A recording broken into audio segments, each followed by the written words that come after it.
This episode is brought to you by Triggered 22 LLC, a veteran-owned apparel company. By purchasing a t-shirt, hat, or hoodie from Triggered 22, you're not only supporting a small business, but you're bringing awareness to veteran PTSD and suicide. Please help save the lives of those who fought for our freedoms. Visit triggered22.com now and place your order. Let's help those suffering from invisible wounds.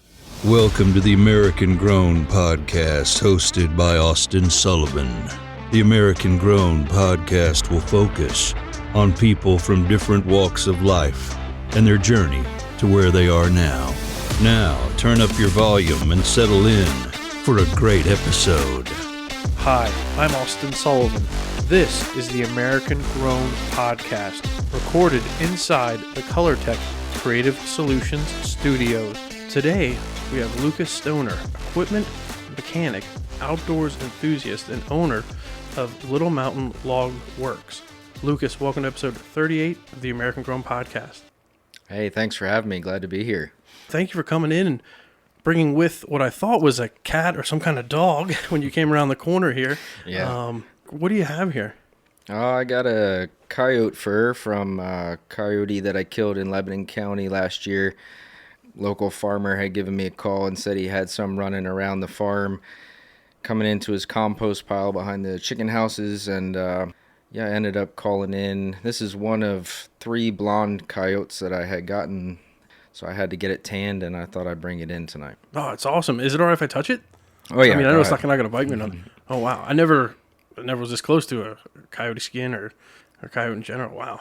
So they're pretty aggressive, pretty vicious. Yeah, they can definitely do some damage to house pets and fawns and turkeys, and so it's good to have some people out there keeping them in check. Yeah. Some of the topics we want to cover include hunting, woodworking, running a sawmill, and just living a simple, self-sufficient lifestyle. Yeah. And I was trying to remember how I first heard about you, and actually I had to text my sister, Rebecca Poff, because she originally mentioned your name. This goes back way before COVID, because you had been helping out or doing some things with Jamie Sokovic at Chamberson Spring Farm.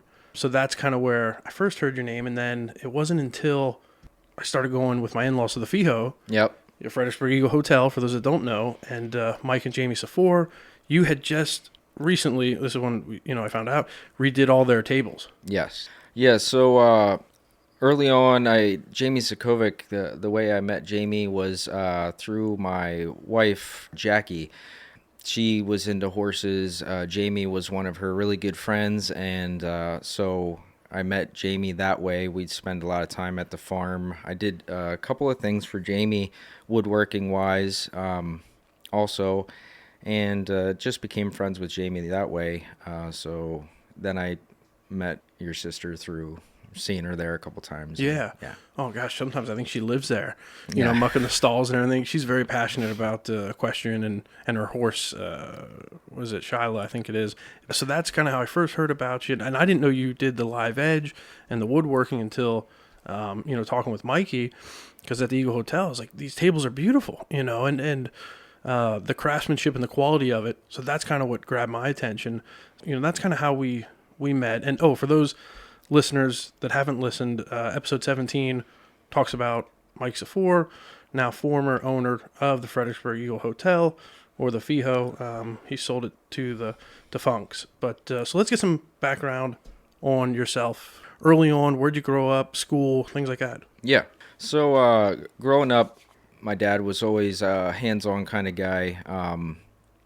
We definitely didn't have a whole lot of money growing up, so we learned pretty quickly that we took care of things ourselves. He was a mechanic all my childhood. He could fix about anything, at least in my eyes he could. And so I learned from a young age that just because you may not have a lot doesn't mean that you can't thrive. So whether it was fixing our own cars or fixing our appliances or, whatever it took, we kind of handled it ourselves. And that's kind of the way I've lived my life since then.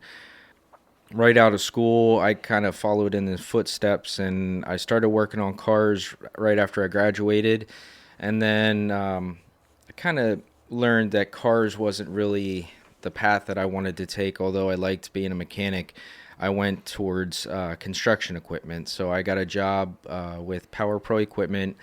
They're based in New Holland. They have multiple branches, but the main branch is in New Holland. And I started there right out of school. February of 2001, I started there. I worked there for almost 18 years until I parted ways with that company, and I started up with Stevenson Equipment based in Harrisburg, and I'm still working on equipment. I'm running a truck, and I go out to job sites, and I fix anything from skid loaders to wheel loaders, backhoes, and I still love what I do. So that's kind of background on my main career and how that went. As far as the woodworking goes, I grew up in the woods. I was raised on the mountain behind Fredericksburg, and currently live in the house and property next to my parents. So I didn't go very far, but I just love being out in the wilderness and nature and living in the woods. I've always loved the natural beauty of things that you make out of wood. And probably about 15 years ago, a buddy of mine, his brother had picked up a sawmill at a sale, and it was sitting in the weeds at their family farm for years. And out of the blue one day when I was over visiting him, he said, "Let's dig that sawmill out and get that thing running." So we dug it out. We stuck all the chains and things into an oil bath, got them loosened up again, got the engine running, got the thing put together, leveled up, and we ran a couple trees through, and it sparked something in me. I was instantly hooked as soon as we started running that. It just something about taking a log that you just pulled out of the woods and putting it on the sawmill and turning it into some beautiful slabs that you can make some furniture out of, that just hooked me instantly. So my father and I have always been really close, and I got home that day after we did that, and I said to him, I said, "Man, you have to come down with me next time we run that sawmill." I said, it's so much fun. And, we're constantly cutting trees down that die or whatever. We cut a lot of firewood to heat our houses. And the next time I went down, I took him with, and he was hooked. He loved it. So we discussed it a little bit. I was much younger at that point, and I didn't really have the funds to just go out and buy a sawmill. But my dad was at a point in his life where he could, and he said, "Well, how about we start a little side business?" He said, "I'll get the sawmill, you put in the majority of the labor work, and we'll just split whatever we get out of it." So we bought our own sawmill. We started making some stuff for ourselves, some rustic benches, and Facebook at that time was kind of hitting off. And all you have to do is post a picture of that thing that you made, and it gets a lot of attention. It can blow up pretty quickly. Yeah. Yeah. So I made a bench. I posted a picture, and before I knew it, I had like 5 or 6 orders for the same exact thing. Whoa. So yeah, it's just something we do on the side. It did get a little bigger over the years, but it started out as just doing some benches, and then we moved into some tables, and recently we're getting into some more, man caves have become pretty popular lately. So we're doing a lot of bar tops for man caves and cutting boards, serving boards, all kinds of stuff. We don't get into like the fine carpentry work, but the rustic live edge stuff, live edge shelves for mantles, whatever, all that stuff. And for the listeners out there that aren't familiar, I highly recommend you go to Little Mountain Log Works Facebook page and check out some of the photos. I was kind of checking it out myself last night just to familiarize myself, and some of the bars you do are phenomenal. Yeah. They're really, really quality. Yeah, they're quality pieces. For sure. Let's take it back. Being an equipment mechanic, is there a certain type of brand? Like, what do we have? There's like Volvo Construction, there's CAT, there's, John Deere. Is there a certain type that you work on, or you can work on anything and everything? For the most part, I work for a JCB dealer. So for the most part, what I work on is JCB equipment. We're a dealer for them, so we do a lot of warranty work, service work, everything for JCB. I'm certified to get into the computers and make adjustments where need be. I do work on some other equipment. If we have customers that have JCBs and may have something else, I do work on some customers that have other brands, but for the most part, I stick to JCB. And JCB is... It's a UK machine, so Okay. now they have some plants based here in the U.S. I just toured their plant in Savannah, Georgia, Oh, wow. where they make their skid loaders and some small load-alls and things like that. They have a lot of parts warehouses in the U.S., but their main, where they started was in the U.K. Gotcha. So big, heavy construction equipment. You work on that kind of Yep. that kind of stuff. Very cool. And I saw on Facebook. I don't know if you still are, but you had worked or volunteered as a firefighter at the Fredericksburg Fire Department. Yes. Yep. When I was a teenager, I had seen the fire trucks going through town. When I was in high school, I seen them going out to the schools and trying to recruit some new members, and it was something I wanted to do. But I was also very active playing sports in high school, and my parents kind of told me, we can't be running you to the fire company on top of all your sports. So they made a deal with me that, when I got to the point where I could drive myself, have my own car, then I could join. So I think it was somewhere around 1998. I joined the fire company. Been running with them ever since. I'm still active there. I don't make it quite as much as I used to, but I'm still pretty active. I actually hold an officer's position. I'm a lieutenant right now. I've held pretty much all of them except for chief over the years. But yeah, it's something I always wanted to give to the community. I mean, my grandfather's been in the Lions Club as long as I can remember. I didn't always have the money to give donations to different things, but this was my way of donating to the community. I donate my time, so Yeah. I'm pretty passionate about it. I'll continue to do it as long as I can.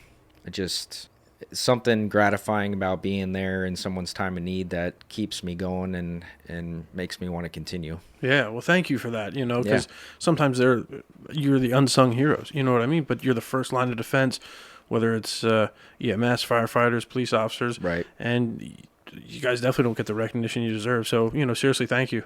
And now, is there a certain story or moment when you were out on a call, as a volunteer firefighter that you could share with us that really, like you said, you're very passionate about, but was there something that really kicked it off for you? I can't really say a certain moment. The whole experience is just, it's hard to explain, but there's many times when you show up when someone really needs you. They don't necessarily want to have to make that call, but when they need to, they're very happy to see us come in a timely fashion, professional, and help their family out, whatever it may be. Is it a car accident? Is it a house fire, medical call, whatever it might be. But I was always raised to treat other people the way I want to be treated. So I've tried, as I've grown older, it's changed. The meaning hasn't changed. I take it a little differently now. I want to be the person that I'm expecting in whatever situation it may be. So, when it comes to the fire side of things, I strive to be the fireman that I would want to see show up in my time of need. So that's what keeps me going. That's what gives me, that at the time of the call, they may not have time to express it, but we're constantly getting letters. We're constantly getting thank you cards from people that say, hey, thank you so much for being there. And that's the little kids, when we go out to the school and we do our spiel for the little kids at the elementary school, all the cards that they color us and send back, it's really cool to sit down and look through those. And I could just remember back to when I was a kid and how much that meant to see them show up in the fire truck. And so that's why I do it. Yeah. So now, being a passionate hunter, we're gonna switch over to your hobby, and you're really kind of like a career also. Can you share with us some of the animals that you have hunted over the years? Sure. My first ever hunt, unfortunately, when I turned 12 and was able to hunt, I missed the deer season by a couple of months.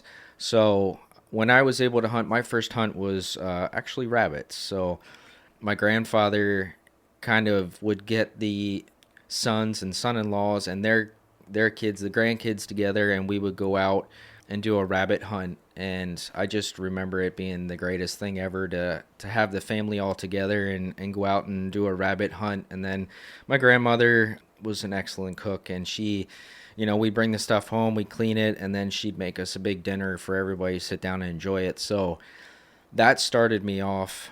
And from there, it just kind of snowballed. My dad was a deer hunter, so he got me into deer hunting. I started archery hunting as soon as I could start hunting. So I did archery, I did rifle. As I got older, my love for hunting just continued to snowball. And at this point in my life, I pretty much hunt everything except for waterfowl. I'm not into the duck and goose hunting. It's just I've never done it, and it's something I haven't gotten into. But other than that, I've hunted pretty much everything. I don't do a lot of big game hunts like out west and whatnot, but in Pennsylvania, I'm a black bear hunter. I enjoy deer hunting. I've gotten a Pennsylvania black bear, which, not everybody can say, but it's definitely exciting.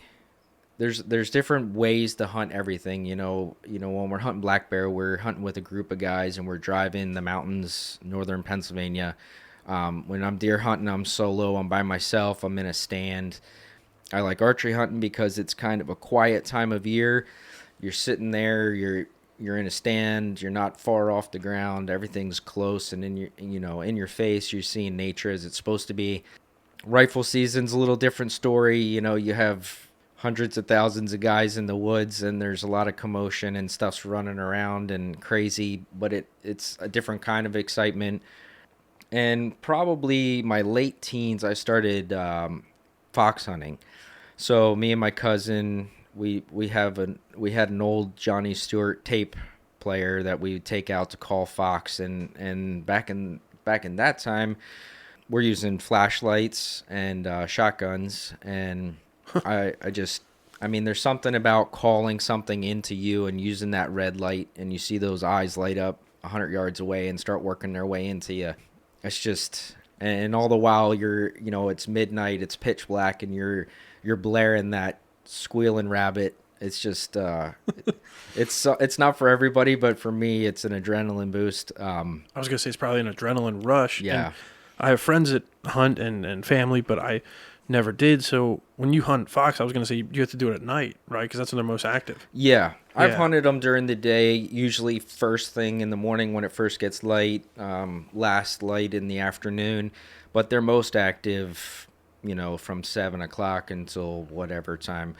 Normally we're going out at 7 and maybe coming home at midnight or something like that. But okay. And I saw online that for archery or a bow hunter, you normally have to get within roughly like 40 yards of your target. Yep.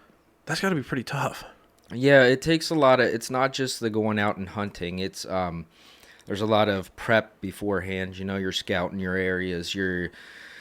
You might be putting out a little bit of mineral in the middle of summertime just to see what's in the area and figure out travel corridors and put your stand at the right spot, because you do got to get close. You got to, you want to be ideally in that 40 yards and under range for a good ethical shot. So yeah, it can be difficult and it can be frustrating. There's many times that I've seen that big buck out there at 60 yards or 70 yards, and it's just, you can't get the shot, and you just got to watch them walk by and hope. That's got to be tough. Yeah. I mean, it's beautiful to probably watch, but at the same time, it's got to be killing you on the inside. Yeah. Now, you probably put out a lot of trail cams then also. Yes, I do. I do use some trail cams. I'm not like some that have the cellular cams that come to their phone and stuff like that, but I have some out. But for the most part, I've been hunting the same areas for the last 30-some years, so I pretty much know where I should be and what's going on. I kind of have my stand set, and I might tweak them a little bit here and there, but it's pretty much the same deal. You mentioned that you got was it a black bear? Yeah. So can you tell us how that went down? Can you kind of walk us through that hunt? Yeah, so I went with a buddy of mine. I have a cabin in Potter County, and so does he. So they had a pretty diehard group of black bear hunters, and he kind of got me into it. So I went with him one year. We went up, and we didn't see any. But it's still a good time. You get together with a bunch of your buddies and go hunting for the weekend. But I went back the next year, and we did a couple of drives. We did one drive that was real thick, and So what does that mean, like a drive and real thick? you're doing little patches. So basically, you have some setters that you'll put out in front of you, where you intend to push an area that may be holding some game, that might be hiding under some briars or up under some mountain laurel or whatnot. So you generally have 5 to 10 setters that'll be set out on the next ridge, and you're gonna push the ridge before that towards them, in hopes that it pushes the game towards into an area where they can get a shot. So I was one of the setters on this particular hunt, and I could see the guys coming across the hill over from me, and just like that, out of nowhere, the 3 bear had popped out of the thicket in front of me, and I just happened to be the one right in front of where they were. So they came tearing down over the hill, and the biggest one happened to be the first one, and took a shot. And it's not an easy thing to do, to hit a bear. You think as big as a bear is, they can't move very fast, but they can move. So cooking down over the hill, hit it in the front shoulder, the first shot, rolled it, and then took one follow-up shot to finish it. But yeah, we ended up getting all 3 out of that drive, and it was pretty awesome. Yeah. Do you remember what caliber you? I think at that time I was shooting 300 Winchester short mag. Okay. Yeah. And that moment when you saw the bear, coming over the mountain, coming over the hillside, it's like, so what went through? I mean, you got your adrenaline's through the roof. So how do you calm that down to take that shot? Yeah, it actually didn't have much time to set in until after I made the shot. Yeah. It happened so quick. And actually, you spend the first couple seconds in your mind second guessing if what you're seeing is actually true, Oh, wow. Yeah. Because up until that point, I had never seen a bear that I was hunting. So when I saw it, I was like, is that that's a bear. So Right. you take that first couple seconds, you're like confirming to yourself that what you're seeing is actually happening. And then it was just a matter of getting the gun up and steady and making the shot. But there's a lot going on. You're watching where your drivers are. You're making sure that everything's safe. And ever since I started hunting, safety is the number one key. So making sure that everything lines up before you can just pull that trigger, because you can't call it back after it's out of the barrel. Yeah. So now, was that the largest animal you've ever taken down? Probably the largest animal that I've shot was I've been to Saskatchewan, Canada, hunting whitetail. The whitetail deer in Canada, in certain parts of Canada, get 300 and some pounds. So Whoa. I've gotten 2 nice buck in Saskatchewan, and I would say that those were probably the biggest animals. And they weighed more than the bear. Oh yeah. Wow. Yeah, the bear that I shot was, I believe, 145 pounds field dressed, which doesn't sound big, but it's pretty much an average size for bear in Pennsylvania, Maine, wherever you might be hunting on the East Coast. And it was actually 6 years old, which is a decent age for a bear also. Wow. So let me ask you this then. So once you get the bear or the deer, so what's the next step then? Because that's a lot of weight to be carrying down. Yeah. So when we hunted the bear, we were a couple miles back in the woods. So at that point, we field dress it, and then we find a good sturdy stick, and we tie the legs up on the stick, and then you have it draped underneath, and get a couple guys in line and take turns walking it out. Yeah, just walk it out like that. Wow, yep. Through the thick brush and everything. If you're not carrying the bear, you're helping to carry the guys' gear that are carrying the bear, and then you just swap out. That's a team effort. Yeah, for sure. Yep. Okay, your passion for hunting, your love of hunting. You and Mikey, started what I'll call a side hustle called 717 Predator Control. Can you tell us about that? And what's the best way to get in touch if someone is having a problem with a predator, whether it's a fox or coyote or, I don't know, even maybe a bear? I really started getting into coyote hunting about 5 years ago, and it's kind of hooked me pretty bad. I got my first coyote not even really trying to coyote hunt. I was deer hunting, and one happened to come past. And after that, it really hooked me, and I thought, man, as much as I love fox hunting, I got to get into coyote hunting. Now, coyote hunting is not something that's easy. We don't have the amount of coyotes that we do fox. There's probably half as many, maybe less, coyotes running around as there is fox, but the damage that they do is tenfold over what a fox will do. Oh, wow. So I got into that. I started calling. I had a little luck with it. And then the thermals started becoming more affordable. And what I mean by thermal is thermal imaging scope. So basically the scope that I use at night now detects heat off the animal, and that's how I see it in my scope rather than using a flashlight to pick up the reflection in their eyes. You've come a long way from when you were a teenager hunting, with a shotgun and flashlight, Yeah.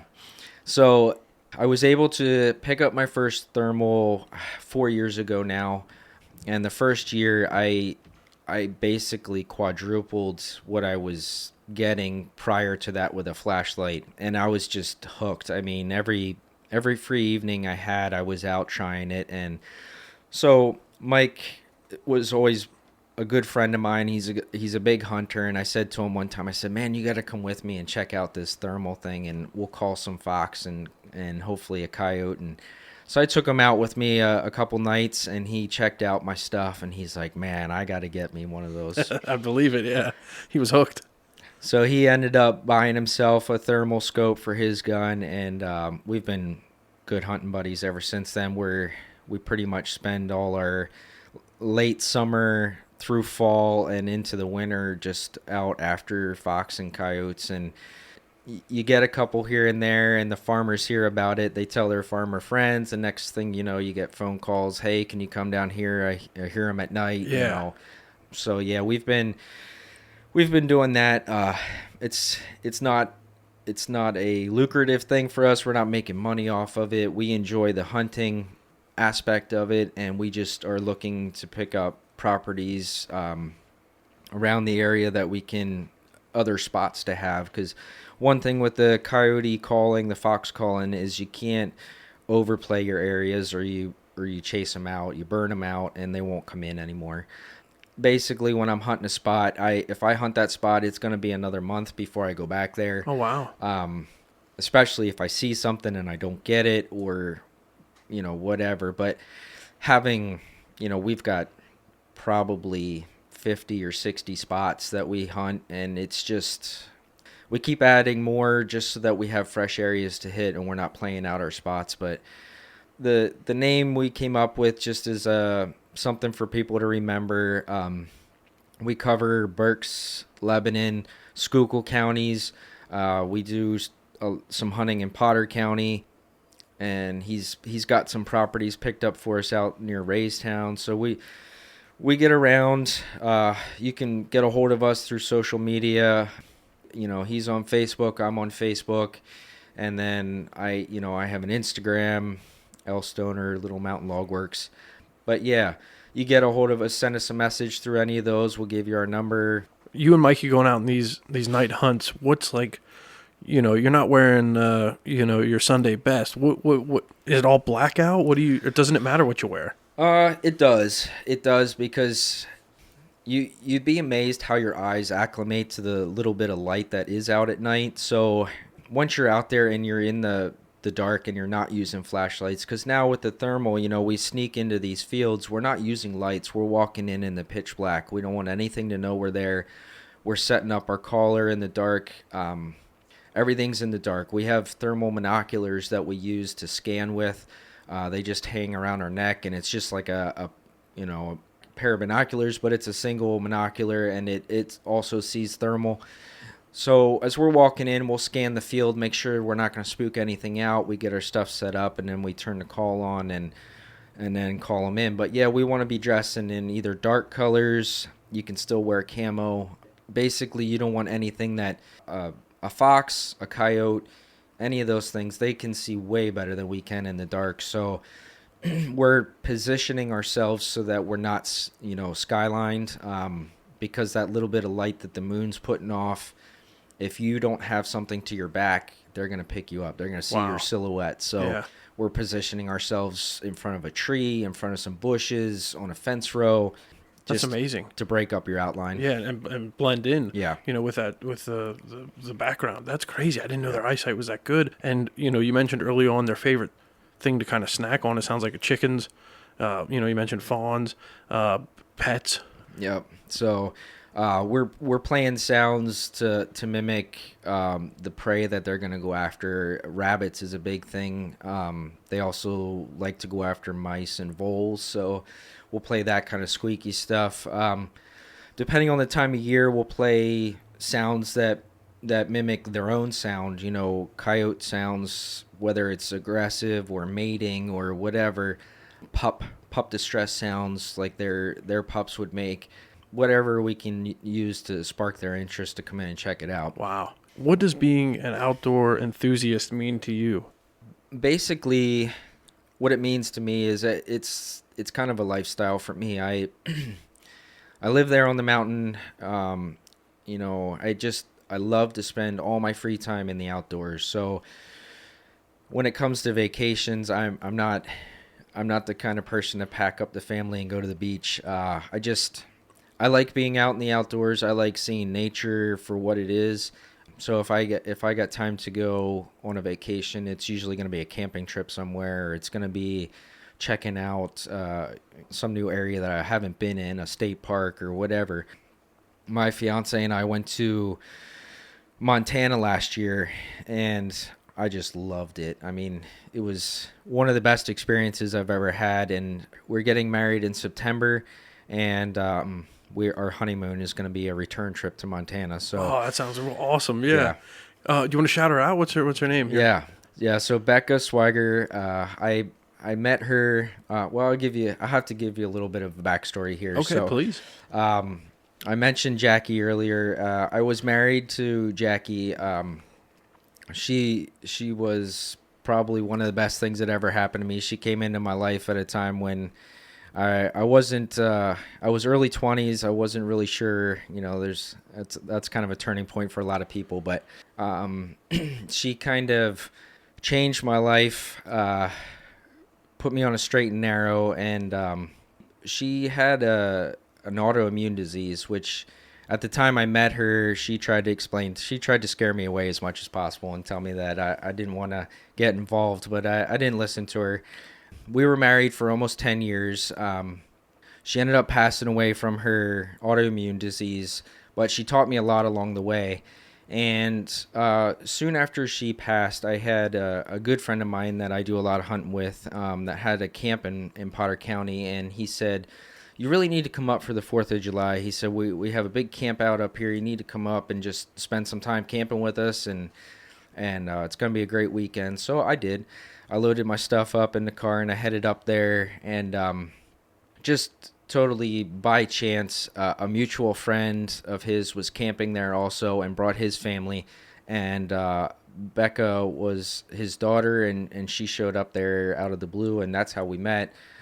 And we spent a couple nights by the campfire just getting to know each other, and by the end of the weekend, we had exchanged numbers and kept in contact after that, and 2 years later, we're getting married. So yeah, shout out to Becca. That's awesome. Seriously, and then to go back to Montana, I'd never been, but I heard it's beautiful. Yeah. So, one of the things that really hooked me with Becca was she's also an outdoor enthusiast, and she loves the hiking. She loves the being in the outdoors. The only difference between the two of us is she's not into hunting, which is perfectly fine. But we share a lot of the same loves in our life, and which is, the biggest is just spending time in the outdoors. And out of the blue, she said to me last year, "I'm booking a trip to Montana. I've always wanted to go." She said, "Would you like to come along?" And I was like, "Yeah, I'd love to." So we flew out to Montana and spent I think it was 4 days checking out Glacier National Park. We decided after we got married that our honeymoon was going to be a return trip back there, and it started out as being a fly back out and rent a car and do that. And we just recently purchased a Toyota Tacoma together, and I ordered a a pretty rugged cap for the back of it, and I think we're going to turn our trip to Montana into a road trip and Oh, nice. Yeah. kind of camp out of the back of the truck and check out, all the sites in between here and there. Yes. Yeah. I was going to say, you're going to really see the site. Yeah. Yeah. Oh, that's very cool. Congrats. That's awesome. So, I really liked this quote that you had said. I believe in gaining as many skills as possible to be independent from society. In this day and age, why do you think that is so important? I guess the way I was brought up, that you do as much as you can for yourself. You can't always depend on other people to fix your problems for you, or unless you have a really deep pocket, it's hard to just pay for other people to take your problems away for you. So I was brought up in that you find a way to figure it out yourself. My dad was never a plumber. He was never an electrician. We weren't carpenters, but we always found a way to make it work. It doesn't matter if it took you half a dozen times doing it the wrong way to figure out the right way, but you do it. So to me, I tried to raise my kids the same way. You change your own oil in your car. You might not be a master mechanic, but if you at least know how to change your own oil, then changing your spare tire beside the road's not that big a deal. Especially having daughters, one of my fears is you break down with that flat tire in a not so great area, and you're sitting there waiting for somebody to come help you out. Where if you have the skill to do it yourself, you get out, you change your tire, you're on your way. Right. It's to go further than that, the self-sufficient thing for me. This year we started our own garden, which was something I never did before, but I thought it was important to set this time aside to try it myself. We didn't go full in the first year. We planted a few things. We got some zucchini and we got some tomato plants going and whatnot, but it's just being able to provide for yourself is a very gratifying thing. When you sit down and you have a meal with some vegetables you picked out of your own garden, it's pretty good feeling. It means more, right? It I'm sure it feels, like you said, more rewarding for sure. So now, what are some basic survival skills that you would recommend everyone should learn? Well, I think before you get to the survival skills thing, I think something that's very important is for you to have the belief in yourself that you can do it. So that takes a little bit of work to get to that point, but once you believe in yourself and you know that you can depend on yourself in a time where maybe things are a little hectic, then I think the basic skills that you should have would be, how to shoot a deer, how to field dress it yourself, we butcher all our own stuff. So basically when we shoot a deer, we haul it back to the house, we hang it up, we cut it up into pieces, the cuts of meat that we want ourselves. I might take it to the butcher to get sausage or hamburger or something made, but basically that thing will come back to the garage, get cut up, and go in the freezer and can be, in the frying pan the next night or whatever. As far as skills, I think if you know how to do stuff like that, I think if you know building fires and maybe not a great situation, I've taught some classes for some youth groups on starting fires without using newspaper and matches, that kind of thing. right. Flint. So you're basically, or if I do teach them how to use a match, you're using a match, or wow, you get like one try at one this. shot. So, don't mess it up. So I'm stressing the fact that they have to find dry stuff to start with. You may only get that one chance at your pack of matches is wet. Maybe you get one of them to work or something like that. But yeah, I think fire starting, I think basic shelter building, basically being able to teach yourself that you can do without is something that's really important also.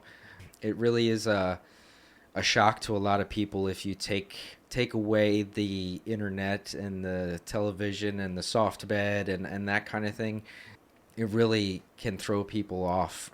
Just being able to experience a night where you're sleeping out under the stars or with just a sleeping bag or something like that is if you can make it through something like that, then if need be, you can do so. Because you're traveling, you get into a snowstorm, you're stranded alongside the road. Maybe you have to spend 12 hours by yourself before somebody can come help you out.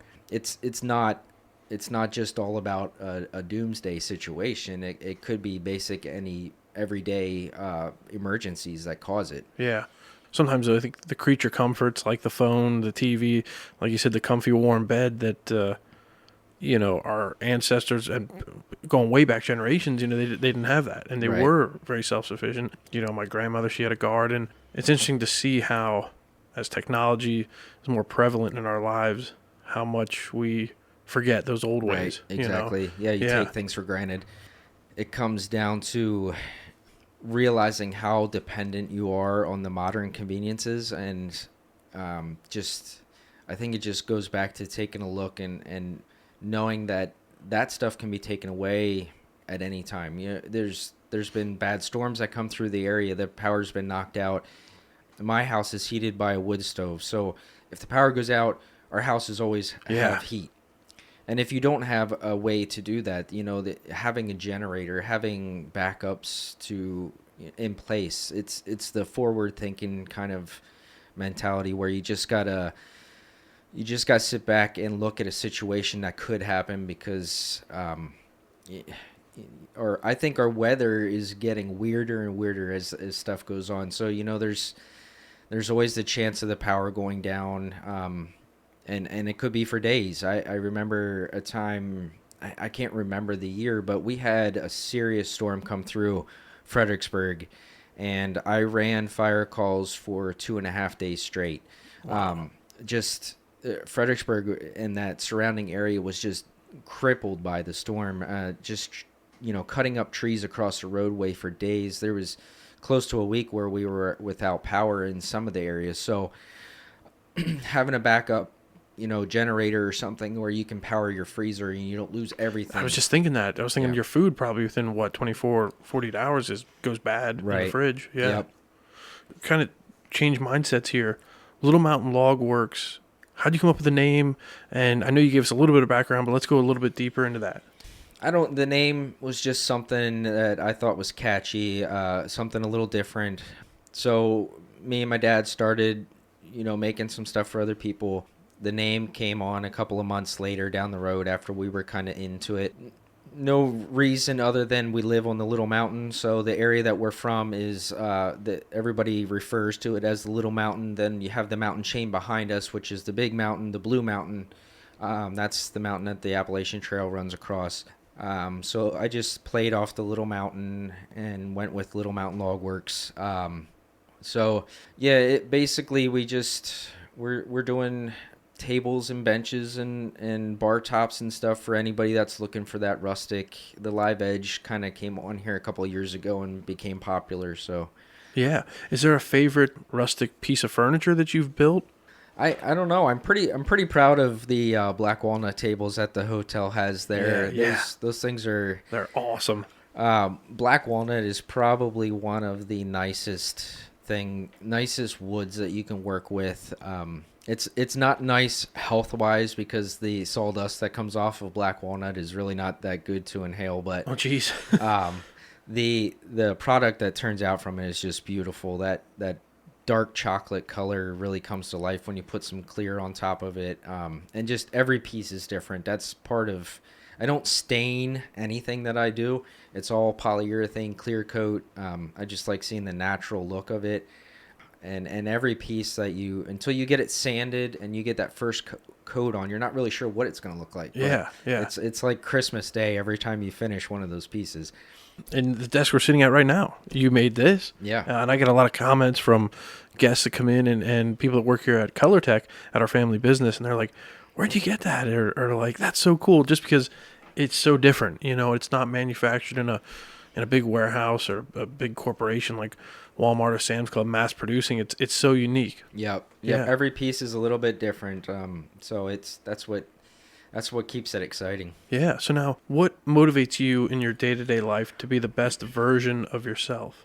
I look at my family. So when I was growing up, my parents always, and my parents and my grandfathers, they always told me that whatever you're going to do, give it your all. Put 100% into what you're doing.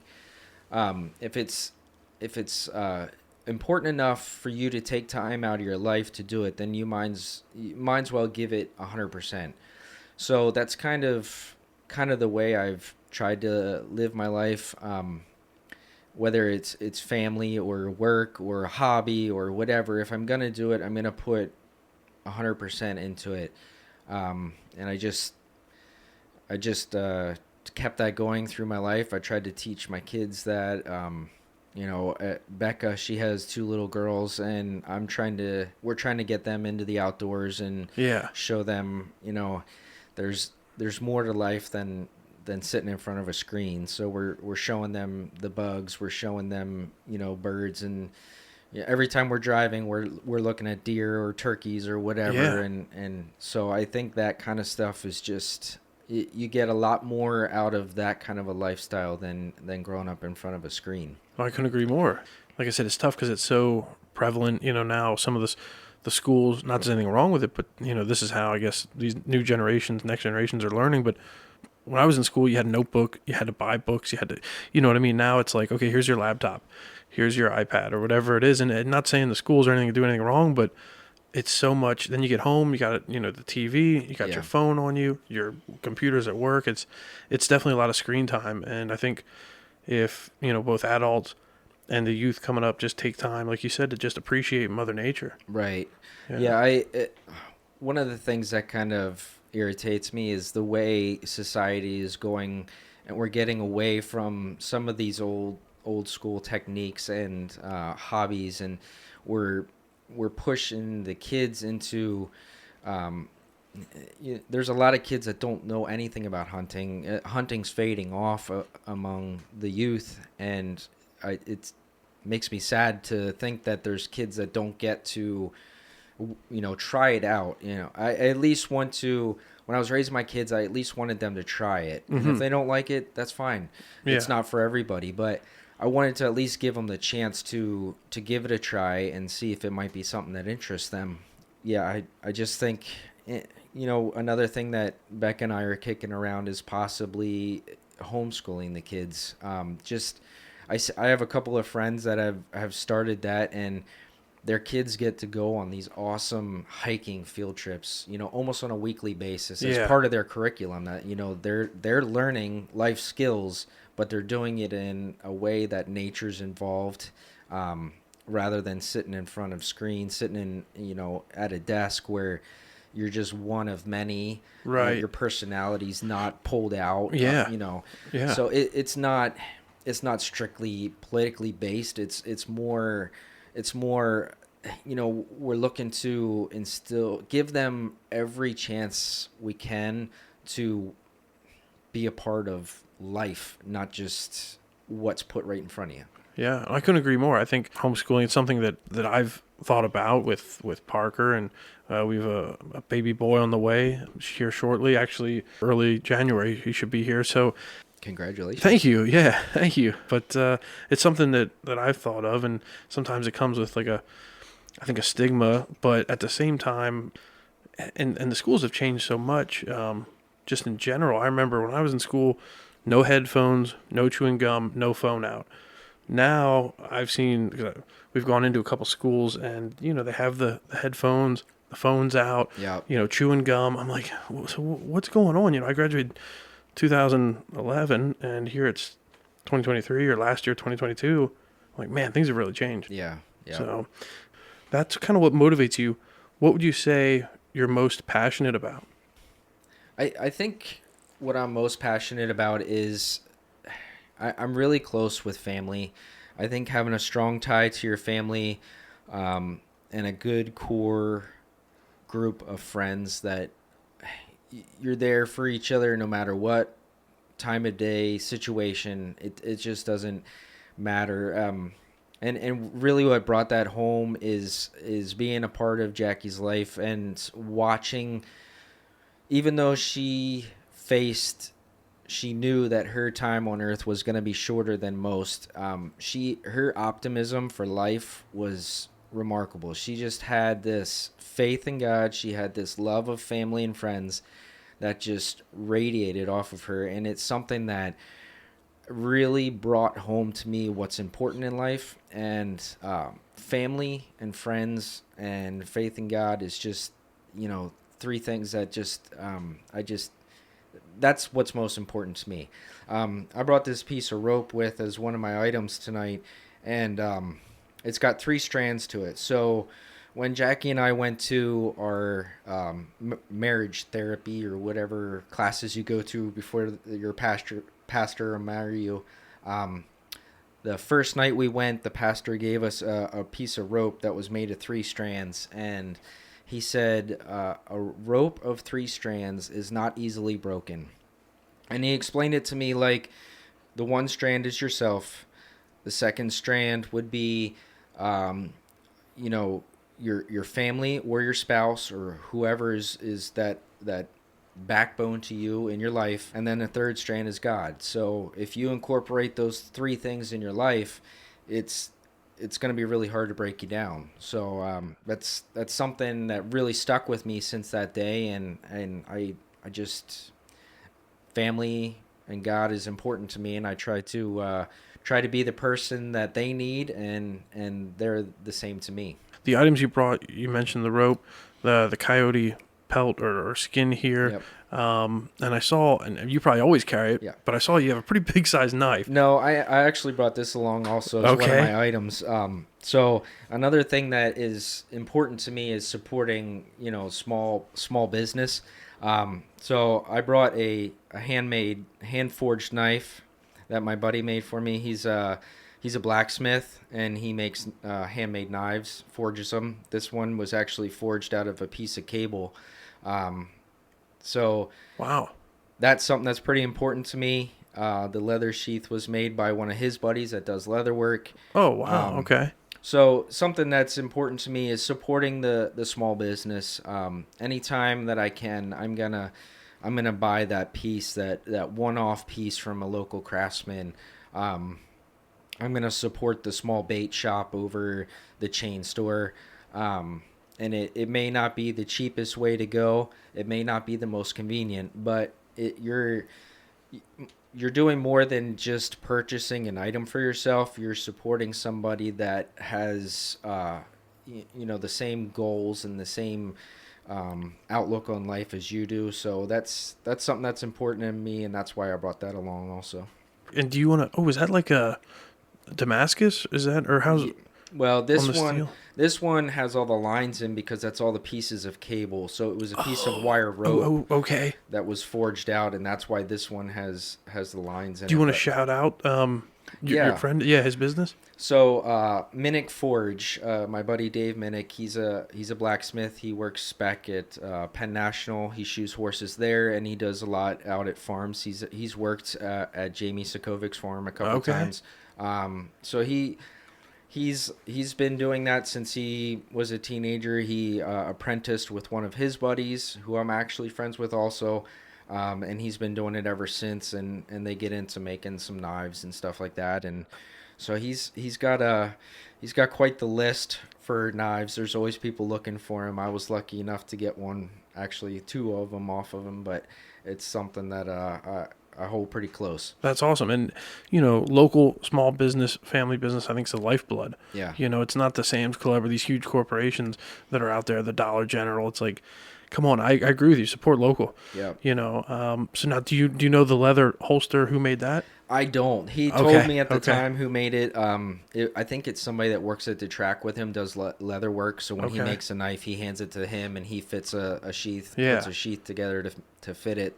But yeah, and I mean that's how I got my start. I mean, Mikey gave me the chance to build tables at the hotel, which I was very thankful for. So, we started out. He said, "How about we make a couple of high top tables for the bar room?" And ended up with approximately 30 tables. There's a lot of tables. Yeah. So is that the first time you did an order like that of that size? Yeah. Whoa. Yeah, and he kept me busy for. I mean, it wasn't something that happened overnight. It was a couple of years worth. We'd do one room, and then he might, he kind of do some renovations to the building, and then he'd say, "Okay, now I'm ready for 10 more in this room." Yeah.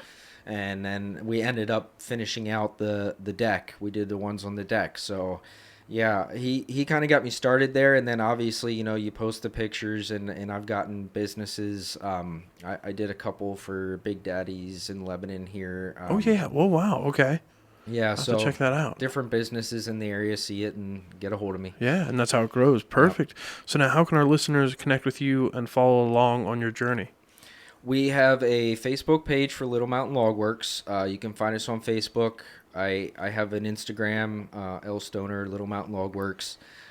So that's for the log work side of things. That's how you can follow us. Becca and I just started a page for kind of our love of nature and kind of homesteading, our little homesteading venture that we have going on. So we have Spring Hollow Homestead Instagram, and we're not, in no way are we complete homesteaders, but you know, we're starting out slow and working our way into it as we get time to change things over. We're raising some chickens for eggs and doing the gardening, and just, you know, we got a pond and a spring on the property, and we just thought it was a good way for us to share with other people kind of our experiences. Yeah, and it's like bonding time too, because you get to spend time together and, Yep. and like you said, educate others. Yep. Before we close out, is there anything else you'd like the listeners to know?